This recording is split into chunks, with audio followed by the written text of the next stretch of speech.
Glória a Deus, muito bom poder estar na casa do Senhor, como é revigorante, revitalizante, poder buscar na fonte que é Deus, a força, a alegria, o entusiasmo, para poder testemunhar a graça maravilhosa que nos alcançou.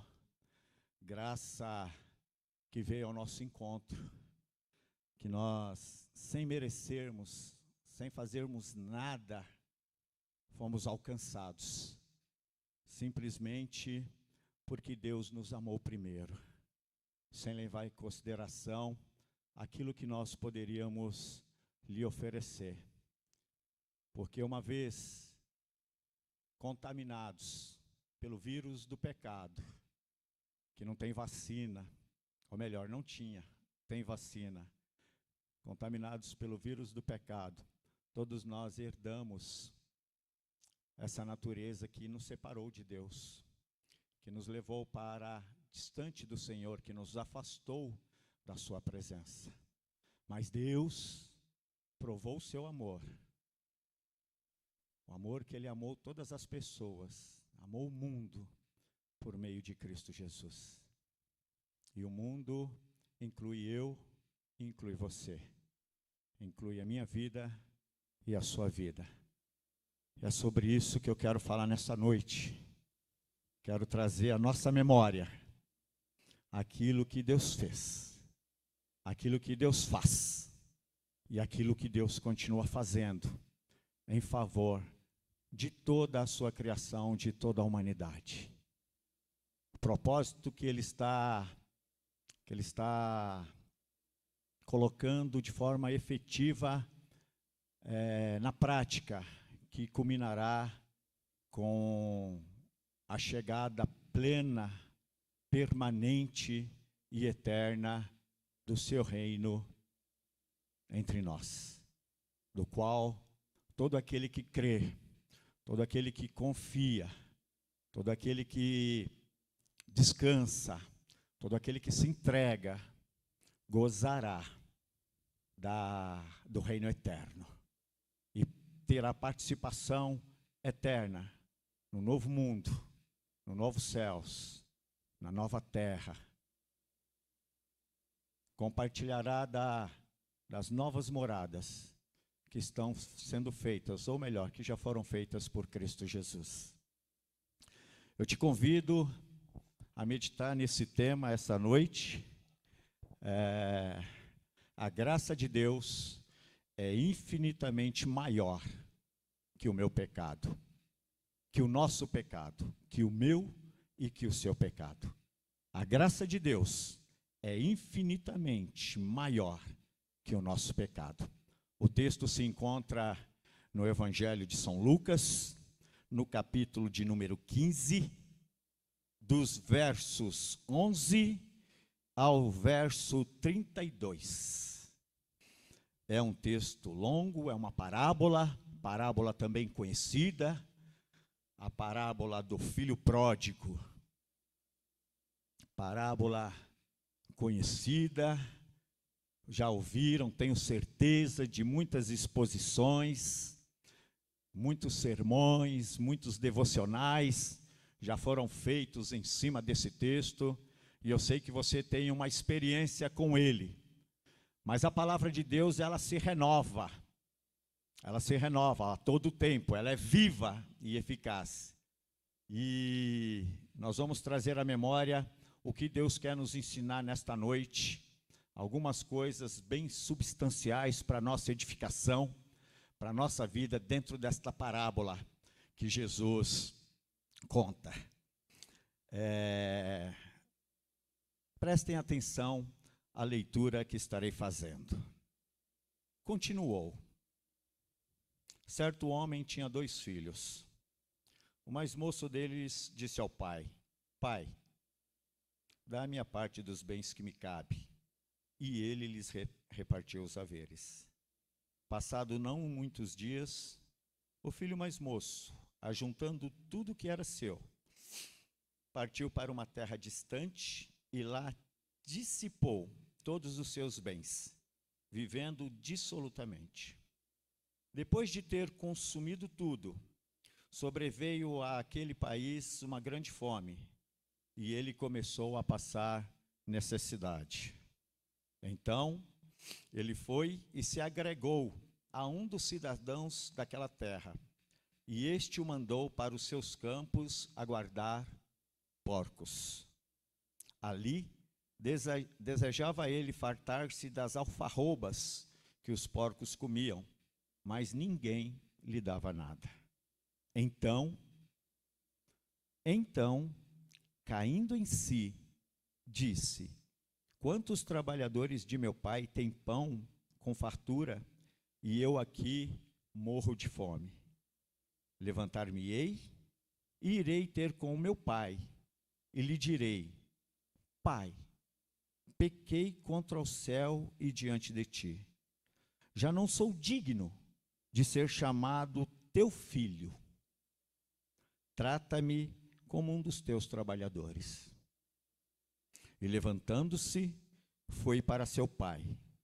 Vinha ele ainda longe, quando seu pai o avistou e, compadecido dele, correndo, o abraçou e beijou. E o filho lhe disse: Pai, pequei contra o céu e diante de ti. Já não sou digno de ser chamado teu filho. O pai, porém, disse aos seus servos: trazei depressa a melhor roupa, vestiu-o, ponde-lhe um anel no dedo e sandália nos pés. Trazei também e matai o novilho cevado.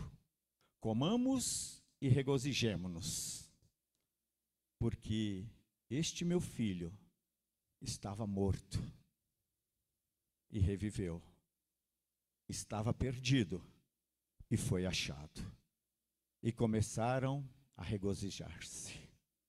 Ora, o filho mais velho estivera no campo, e quando voltava, ao aproximar-se da casa, ouviu a música e as danças. Chamou um dos criados e perguntou-lhe que era aquilo. E ele informou: veio teu irmão, e teu pai mandou matar o novilho cevado, porque o recuperou com saúde. Ele se indignou e não queria entrar. Saindo, porém, o pai procurava conciliá-lo. Mas ele respondeu a seu pai: há tantos anos que eu te sirvo, sem jamais transgredir uma ordem tua, e nunca me deste um cabrito sequer para alegrar-me com os meus amigos. Vindo, porém, esse seu filho, que desperdiçou os teus bens com meretrizes, tu mandaste matar para ele o novilho cevado. Então lhe respondeu o pai: meu filho, tu estás sempre comigo, tudo que é meu é teu. Entretanto, era preciso que nos regozijássemos e nos alegrássemos, porque esse teu irmão estava morto e reviveu, estava perdido e foi achado. Palavras de salvação. Amém. A graça de Deus é infinitamente maior que o meu, que o seu, que o nosso pecado. Essa parábola antecede, ou melhor, tem duas que antecedem a ela, que é a parábola da ovelha perdida e a parábola da dracma perdida. E todas, juntamente essas duas e com essa também, dentro de um contexto, elas vão responder a uma questão que foi levantada para Jesus. Uma questão que foi levantada pelos hipócritas fariseus e escribas, que questionavam Jesus quanto à questão dele comer, dele se relacionar, de ele ter amizade com gente de má fama, com pecadores. Isso fica bem claro e está exposto na palavra de Deus, logo no início do capítulo número 15, que diz assim: aproximaram-se de Jesus todos os publicanos e pecadores para o ouvir, e murmuravam os fariseus e os escribas, dizendo: este recebe pecadores e come com eles. Então essas 3 parábolas, elas vão ser uma resposta de Jesus a esses homens, aos fariseus, aos escribas e a todos quantos de repente estavam ali, que faziam parte do mesmo pensamento. Ou seja, pessoas entre aspas, que se consideravam corretas, pessoas que se consideravam boas, o suficiente para julgarem a conduta de Jesus diante daquelas pessoas, diante daqueles que eles julgavam, que eles se colocavam como julgadores, porque é isso que eles estão fazendo, julgando as pessoas com que Jesus estava se relacionando, as pessoas às quais Jesus estava pregando a sua palavra. Então essa parábola é uma reação de Jesus a fariseus e as escribas que julgam a sua postura, justamente essa postura que eu acabei de falar para vocês, de andar com gente de má fama, de pregar o evangelho para pecadores, porque essa é a missão de Jesus. Ele vai deixar bem claro que ele não veio para os sãos, ele veio para os doentes. Então quem se considerava são não era o alvo da mensagem de Jesus, apesar que a mensagem de Jesus é para todos, incluir a todos, continua incluindo a todos, mas aqueles que não aplicavam a palavra de Jesus à sua vida, por acharem que eram pessoas melhores, por acharem que estavam num patamar diferenciado, Jesus não iria se preocupar com essas pessoas. Essa parábola é uma resposta diretamente a esse núcleo, a esse time, vamos dizer assim, de fariseus e escribas que murmuravam pelo fato de Jesus receber pecadores, de Jesus comer com pecadores, de Jesus ir na casa de pecadores, de Jesus sentar-se à mesa com eles, de Jesus aceitar que uma mulher, uma prostituta, chegue aos seus pés e lave os seus pés com as suas lágrimas, enxugue com os seus cabelos, e ali ela está sendo julgada por essa atitude, pelos mesmos escribas e fariseus, pelos doutores da lei, pelos professores que detinham o saber da época. Então, na cabeça desses caras, não dava para entender como Jesus combinava a proclamação do reino de Deus e a sua comunhão com tais pecadores. Não entrava na cabeça deles, porque a cabeça deles estava cheia de religiosidade, cheia de religião, cheia de informação que estava dentro da memória, estava na ponta da língua, mas que não descia para o coração e não se aplicava na vida deles, porque era uma conduta que não tinha nada de misericordioso. Não havia misericórdia na vida desses homens, porque eles se colocavam num patamar superior. Mas a Bíblia é bem clara. Jesus veio para pecadores, pecadores como nós, pecadores como todos aqueles que careciam da graça de Jesus. A religião colocou um peso sobre o ombro das pessoas. A política massacrava as pessoas. O Império Romano massacrava os cidadãos. E Jesus vem para libertar. Jesus ele vem como um revolucionário para mostrar que existe um outro sistema, um sistema baseado no amor, um sistema baseado na graça de Deus, que vai ao encontro de todo aquele que crê.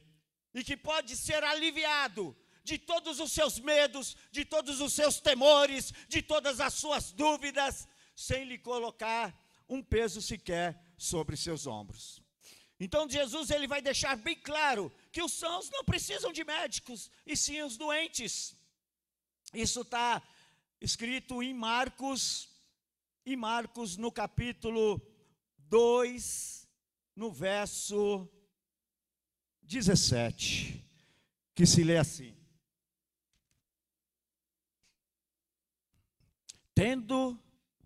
vou ler um pouco antes. Achando-se Jesus à mesa na casa de Levi, estavam juntamente com ele e com seus discípulos muitos publicanos e pecadores, porque estes eram em grande número e também o seguiam.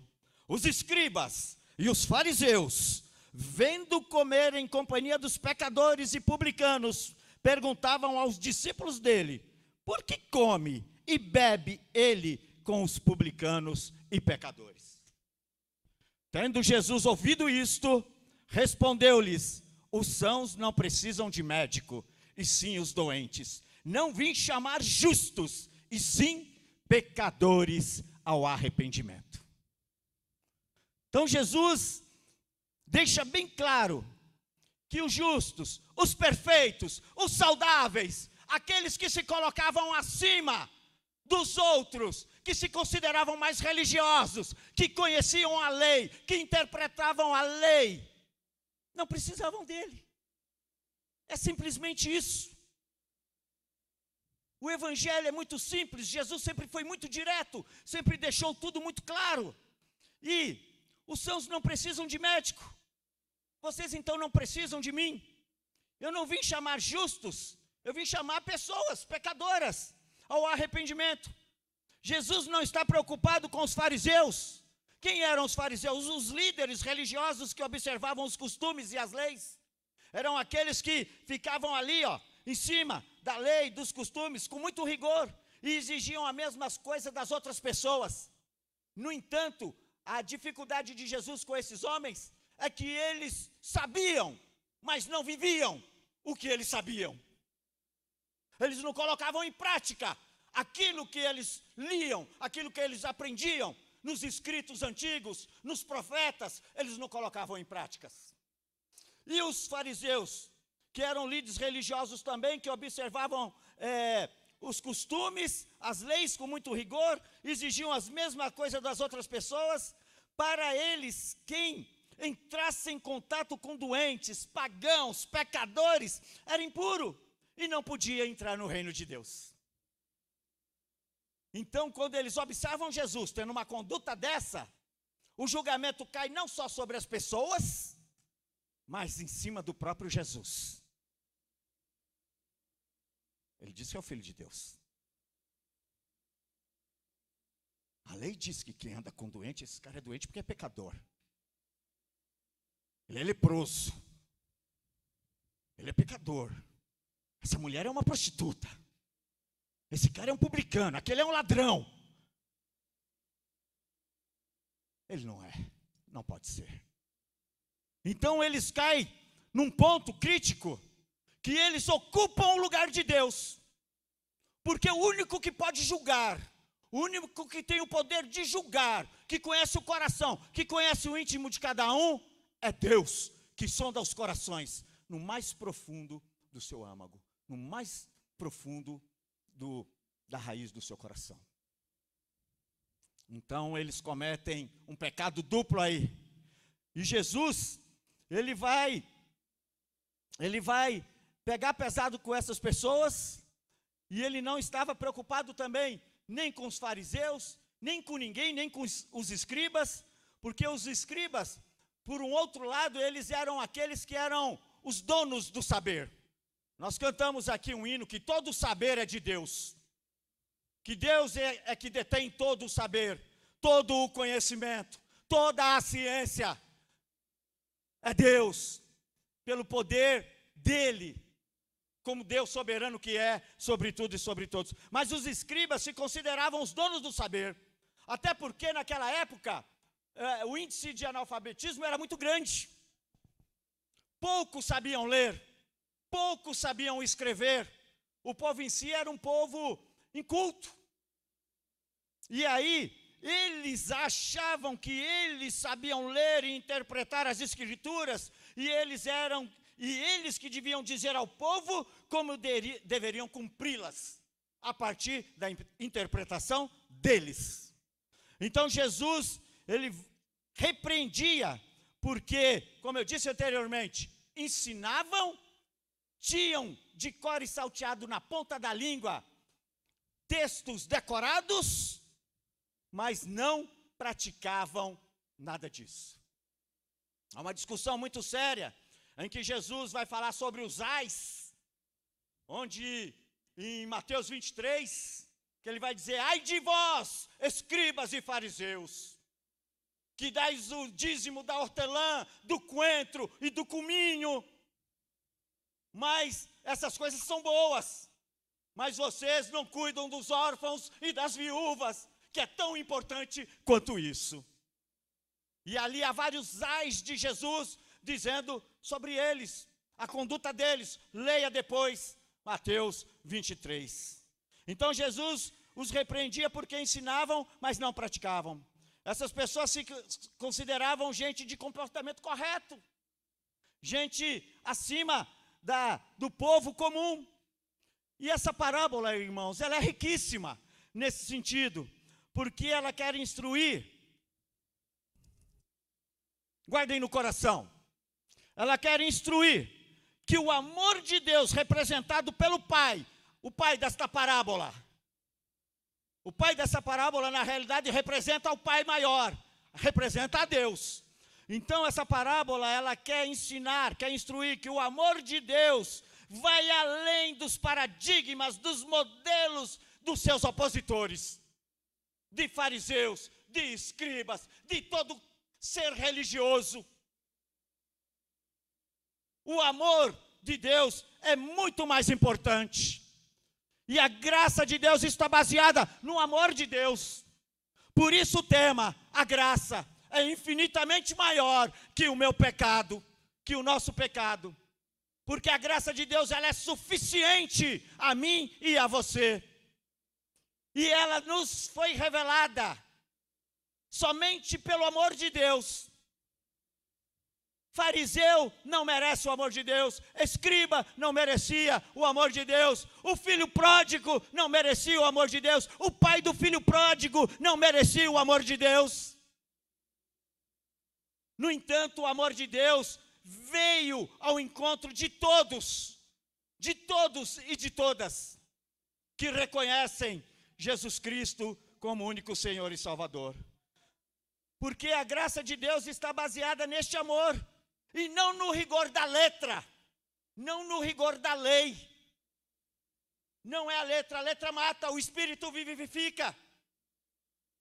A letra mata, ela pode ser usada como uma arma, aliás, é usada como uma arma dentro da religião. Quanto sangue é derramado em nome de Deus, quantas cruzadas violentas foram feitas em nome de Deus. A história está aí para contar, a história não deixa mentir, mas o amor de Deus é acima de tudo isso. Então, Jesus quer deixar claro, ele quer salientar que de fato dentro do texto, ele não nega o que os fariseus e o que os escribas faziam, como guardadores da lei, como observadores da lei. Isso é bom, isso não é ruim. No entanto, o que Jesus vai salientar aqui é que Deus aceita tudo o que eles faziam nesse sentido, mas que deviam ser acompanhados de humildade, deveriam ser acompanhados de amor ao próximo, não de julgamento, não de dedo apontado. Eu não sou como aquele, eu não sou como aquela. Não. Se observarmos as leis de Deus, os mandamentos do Senhor, isso tem proveito, isso é muito bom, mas tem que ser acompanhado do amor, tem que ser acompanhado da misericórdia, tem que ser acompanhado da piedade, tem que ser acompanhado da consciência de que eu não sou merecedor, que eu fui agraciado por esse Deus maravilhoso. E o outro merece também. Jesus não nega que o amor de Deus é derramado sobre todos, assim como o sol nasce sobre todos, sobre justos e injustos. O que Jesus está fazendo nessa parábola, através dessa parábola ensinando, é a alegria de um pecador arrependido. Essa é a ênfase que eu quero deixar hoje com a igreja, com a amada igreja. Eu quero dedicar toda a ênfase nesse sentido, a alegria de ver que um pecador se arrependeu, que um pecador reconheceu-se necessitado de Jesus. Como uma criança que nós cantamos aqui, como uma criança que corre aos braços do pai, sem reservas, que deita no colo de sua mãe e sente ali amada, segura, protegida. É a alegria de um pecador arrependido. Isso está no verso 32, logo no final do nosso texto. Porque o pai diz assim para o irmão mais velho. Ele diz assim para o irmão mais velho: entretanto, meu filho amado. Eu creio que esse pai deva ter usado palavras desse calibre. O texto ele é direto, ele é muito claro e direto. Mas quem não me diz que não pode ter havido um diálogo nesse sentido? Você também é meu filho amado. Você, porque no texto anterior ele fala, tudo que é meu é teu. Tudo que está aqui em casa te pertence também. Você faz parte dessa família. Você é meu filho querido também. Era preciso, meu filho amado, que nos regozijássemos e nos alegrássemos, porque este teu irmão, ele estava morto, ele estava perdido, ele se enfiou no meio das orgias, no meio das drogas, no meio da zoeira. Ele gastou todos os meus bens, os nossos bens que nós trabalhamos, mas a vida dele é muito mais importante que tudo isso. Ele estava perdido, o meu coração estava dilacerado. Eu todas as manhãs ia lá para a esquina de nossa casa, da rua, para ver se avistava esse menino voltar. Sonhava com o desejo de vê-lo voltar, regressar para a casa do pai. E ele voltou. Ele está aqui hoje comigo. A alegria de um filho que retorna ao lar. A alegria de um filho que estava machucado, quebrado, espizinhado, traumatizado. Vai encontrar agora no lar o aconchego, o abraço, o calor, a alegria. E era preciso, meu filho, que você também se alegrasse comigo. Esse é o sentimento desse pai, que representa Deus, que é o amor incondicional de Deus, que é o amor profundo do Senhor, que nós não sabemos explicar. Eu não sei explicar. Que amor é esse? Que amor é esse? Se alguém depois quiser me ajudar, me ensinar, eu sou todo ouvidos.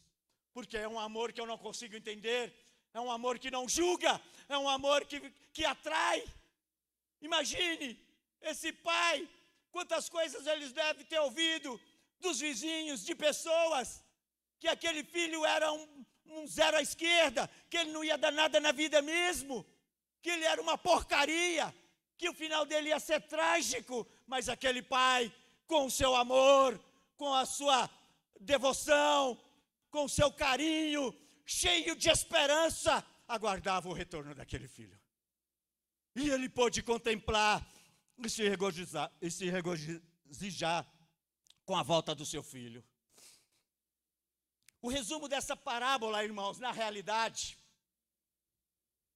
como eu disse no início ali, tem vários títulos para essa parábola. Vários sermões com vários títulos.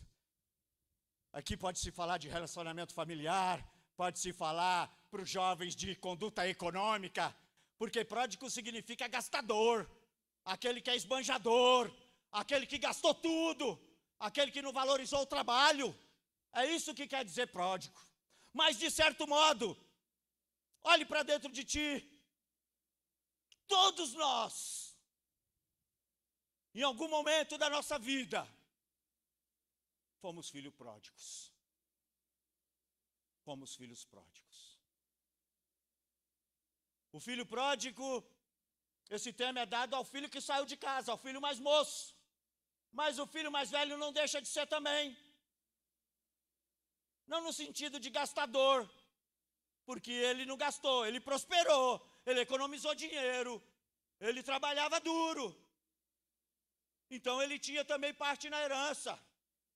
Mas aqui evidencia o quanto ele era medíocre, o quanto ele era insensível, o quanto ele estava distante do pai, mesmo estando dentro, mesmo estando perto, mas estava distante, porque o relacionamento estava quebrado.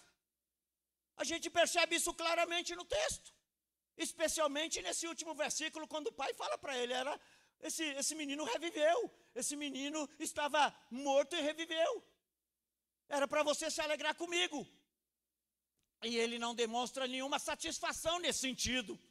Inclusive ele aponta o dedo. Esse seu filho que esbanjou, esse capitalista selvagem aí, que gastou toda a grana, que gastou todo o dinheiro suado de dias de trabalho aqui, o senhor ainda mata um novilho cevado para ele? O senhor dá uma festa para ele? O senhor coloca um anel no dedo dele? Coloca uma sandália no dedo dele? Põe roupas novas nele? Tudo símbolos. Tudo isso é símbolos do amor de Deus, do amor do Pai. E isso tem um significado profundo, porque tudo isso simboliza a restauração da vida, a restauração da comunhão, a restauração do relacionamento, a restauração da amizade, a restauração da confiança, a restauração da vida. Porque o filho volta para casa. O mais novo cai fundo. Ele cai fundo. Ele vai no fundo do poço. Nós costumamos dizer, no nosso tempo diz isso, fundo do poço. E é interessante que o fundo do poço, no meio da miséria, das orgias, dos vícios, onde ele perdeu tudo, onde ele vai comer a comida dos porcos, tratar de porcos, que era uma coisa odiosa para o judeu, impuro, coisa impura. Ele vai no fundo do poço, e é no fundo do poço que surge o desejo de voltar. É no fundo do poço que surge o desejo de retornar. Porque ele caindo em si, a palavra diz que ele caindo em si, ele lembra da casa do pai. Ele fala lá, os trabalhadores são tratados com dignidade, os servos do meu pai são tratados com dignidade. Eu vou para lá, eu vou voltar. E ele diz, pequei contra ti, pai. Pequei contra os céus. Já não sou digno de ser chamado teu filho. Isso demonstra arrependimento. Isso demonstra reconhecimento. Isso demonstra que ele entendeu a mensagem do fundo do poço. Surge o desejo de voltar. E ele vai encontrar o pai de braços abertos. Ele vai encontrar a casa de portas abertas. Ele vai tomar o seu lugar junto à casa do pai. Ele não vai ser tratado como um trabalhador, ele vai ser tratado como filho. E não é assim que Deus faz com a gente. Deus não nos trata como filho. Tem gente comendo comida de porco, bebendo água podre, comendo pão que o diabo amassou, enfrentando problemas. Problemas todo mundo tem, mas poderia estar vivendo de modo completamente diferente se descansasse no Senhor, se colocasse sua vida totalmente como uma criança desmamada nos braços de sua mãe. O problema do filho mais velho foi de usar o seu progresso, a sua vida regrada, como uma autossuficiência. Ele quis se basear nisso. E é nesse sentido que a graça perde o valor. Porque a graça não depende de méritos. Ela não é meritória. Ela é graça. Ela é dada sem merecimento. O problema dele é esse. O problema dos escribas, o problema dos fariseus, o problema dos religiosos é se sustentar nisso. Então ele tinha uma vida regradinha, era um menino educadinho, né? Agradava ao pai, fazia o trabalho, mas não tinha nenhum relacionamento com o pai. Não havia um diálogo com o pai. Era uma amizade superficial. Não era uma coisa real, uma intimidade profunda, uma amizade legal entre pai e filho. Então, agindo assim, ele estava longe do pai. Dentro de casa, ele estava longe do pai. A relação com o pai era superficial totalmente. O outro estava longe, mas era mais real do que ele, em certo sentido. Porque dava para saber, falar, esse menino foi embora, pegou a herança dele e sumiu no mapa. Agora esse aqui está debaixo da minha casa, do meu nariz, mas eu não conheço ele. Sabe aquela sensação de que você não conhece a pessoa que está ao seu lado? Tem alguém que descobre tristemente isso. Fui casada há 20 anos, eu já ouvi isso, viu? Fui casada há 20 anos com esse homem e nunca o conheci. Achava que era uma coisa, agora eu descobri que é outra. Depois de 20 anos, acontece. Então essa é a situação. Ele se afasta do pai, a relação com o pai era superficial. Mas Deus, que esse pai representa aqui, Deus, ele quer uma relação profunda. Ele quer uma relação de intimidade mesmo. Ele quer uma coisa legal. E é baseada somente em uma coisa. Somente uma coisa. No amor. No amor. Pastor Rodrigo, hoje pela manhã, eu sei que ele falou de gratidão, de ingratidão. Com certeza ele deve ter tocado em pontos de gratidão também, falando de ingratidão. Porque eu recebi informações, as pessoas me procuram, viu? Elas escutam e me procuram. E teve um testemunho lindo, falando do que o pastor Rodrigo falou, sobre ter um coração grato. Um coração grato, não pelo que teve, não pelo que vai ter, mas por aquilo que já tem. A pessoa deixou isso bem enfatizado. E falou, que palavra abençoada de manhã eu recebi. Porque é isso. O pai vai ao encontro dos dois filhos. Olha que interessante. A gente sempre destaca a ida do pai sempre àquele filho. Porque o pai fica na beira da estrada, na beira da casa, na esquina, esperando o filho chegar. Mas o pai vai ao encontro dos dois. O pai vai ao encontro dos dois. Ele vai ao encontro desse filho mais novo, coloca uma sandália nos pés, um anel no dedo, uma roupa nova, mata um novilho cevado, dá uma grande festa, chama os músicos, tá? Crente alegre, né? Crente é feliz, é com músicas e danças mesmo. Chama essa turma toda, dá uma grande festa e o filho mais novo volta e a alegria é grande. No entanto, o pai também vai ao encontro do mais velho. O verso 28 diz assim, ó. Ele se indignou e não queria entrar. O filho não queria entrar para a festa. Ele ouvia o barulho das danças, a alegria, os folguedos, como se diz por aí, o nordestino, né? E ele não quis entrar. Ele ficou do lado de fora. Porém, o pai, saindo, procurava conciliá-lo. Então, o pai vai ao encontro do mais velho também. O pai demonstra que o amor dele é para todos, que ele não está fazendo distinção de pessoas. ou acepção de pessoas. Só que o comportamento do filho mais velho é frio, é invejoso, é convicto dos seus méritos. Ele se acha merecedor, ele acha que ele merecia alguma coisa. O pai deixa bem claro que tudo que ele tem é dele também. Irmãos, essa parábola hoje, ela nos ensina, primeiro, ninguém é merecedor. Ninguém merece. Você não merece. Você está aqui, sabe por quê? Porque a graça de Deus te alcançou. Valoriza isso. Valoriza isso. Custou o sangue do nosso Salvador. Custou o sangue inocente da pessoa mais pura que já pisou na face da terra, que não tinha um pecado sequer. Segundo, a graça de Deus, ela é para todos e ela é suficiente. Ela é suficiente, não precisa acrescentar-se nada a ela. Quando nós respondemos à graça de Deus com gratidão, é porque o nosso coração foi tocado nesse sentido. Então a nossa consciência que estava morta em nossos delitos e pecados, revive pelo poder da ação da palavra e do Espírito Santo e nos chama a ter um coração grato.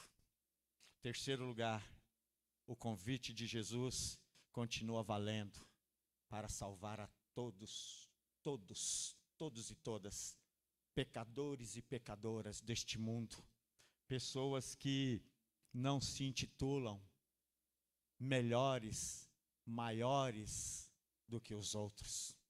Nós fomos encerrados todos debaixo do mesmo pecado. Não existe ninguém aqui dentro dessa igreja, ninguém melhor que o outro. Esse que vos fala talvez seja o pior de todos, porque não existe ninguém melhor que o outro. Nós podemos ter certas aptidões, coisas nesse sentido, conhecimento, por termos tido mais oportunidade, termos aproveitado mais, mas melhor ninguém é.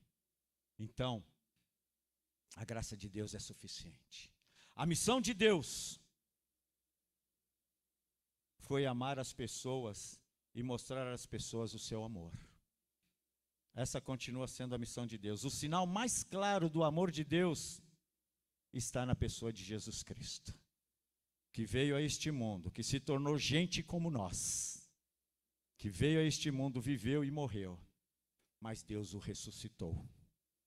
E Deus o ressuscitou para que pudesse perdoar e salvar pecadores, como eu e como você. Eu não sei como que o filho mais velho reagiu depois. A Bíblia não diz se ele entrou, se ele se alegrou, se ele foi lá se regozijar com o pai. Até porque, como eu disse no início, essa é uma parábola que Jesus está respondendo às murmurações dos escribas e fariseus, que fizeram aquela pergunta no capítulo 15, no verso 1. Ele come com pecadores? Quem é eles? Quem é esse aí que come com pecadores? Então, a parábola é contada para dar uma resposta a eles, a indagação que eles faziam. Mas eu quero crer que esse rapaz ouviu seu pai, porque o final da história é nós que vamos dar. Assim como o final da nossa própria história.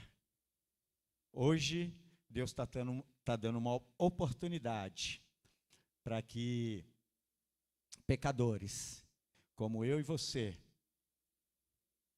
que fomos separados pelo pecado, daquela comunhão perfeita com Deus, possamos descobrir que podemos desfrutar de novo desta comunhão maravilhosa por meio de Cristo Jesus.